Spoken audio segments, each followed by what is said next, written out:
നമസ്കാരം. ഇന്ന് ഞാനിവിടെ കാണിക്കാൻ പോകുന്നത് പാലക് പനീർ എങ്ങനെയാണ് ഉണ്ടാക്കുന്നതെന്നാണ്.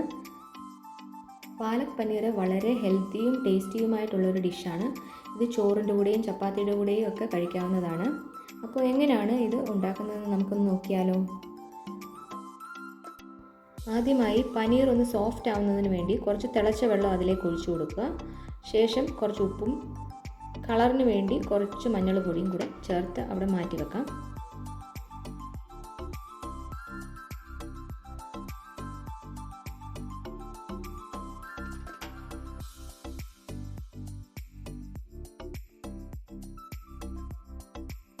ഇനിയും കഴുകി വൃത്തിയാക്കിയ പാലക്കിനകത്തേക്ക് കുറച്ച് വെള്ളം ഒഴിച്ച് അതൊരു 5 മിനിറ്റ് മൂടി വെച്ച് വേവിക്കുക.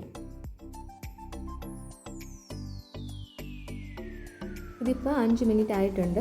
നന്നായിട്ട് വെന്തിട്ടുണ്ട് പാലക്ക്. ഇത് നമുക്ക് ആറാൻ വേണ്ടി മാറ്റി വെക്കാം. അതിനുശേഷം ഇത് നല്ല പേസ്റ്റായിട്ട് ഒന്ന് അരച്ചെടുക്കണം. പാനിലേക്ക് 2 ടേബിൾ സ്പൂൺ എണ്ണ ഒഴിക്കുക. ഞാനിവിടെ സൺഫ്ലവർ ഓയിലാണ് യൂസ് ചെയ്തിരിക്കുന്നത്. എണ്ണ ചൂടാകുമ്പോഴത്തേക്ക് അതിലേക്ക് ജീരകം ഇട്ട് പൊട്ടിക്കുക. ശേഷം അതിലേക്ക് ഇഞ്ചിയും വെളുത്തുള്ളിയും കൊത്തി അരിഞ്ഞതിട്ട് അതിൻ്റെ പച്ചമണം മാറുന്നത് വരെ ഒന്ന് വെയിറ്റ് ചെയ്യുക.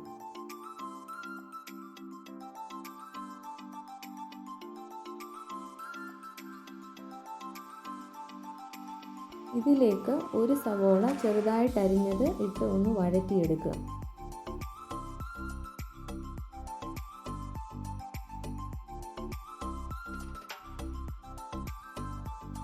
ശേഷം ഇതിലേക്ക് ചെറുതായി അരിഞ്ഞ തക്കാളിയും എരിവിനാവശ്യമായ പച്ചമുളകും ചേർത്ത് ഒന്ന് വഴറ്റിയെടുക്കുക.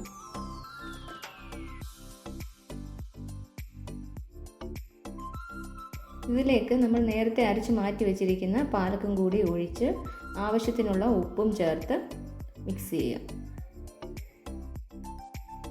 ഇനി ഈ ഗ്രേവിയിലേക്ക് നമ്മൾ നേരത്തെ എടുത്തു വെച്ചിട്ടുള്ള പനീർ ഇട്ട് കൊടുക്കാം.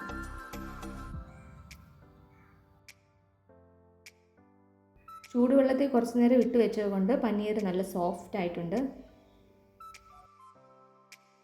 പനീർ പൊടിഞ്ഞു പോകാതെ പയ്യെ ഇളക്കാം.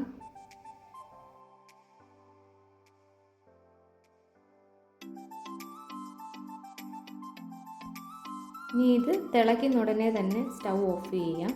ഒരുപാട് നേരം കുക്ക് ചെയ്യേണ്ട ആവശ്യമില്ല.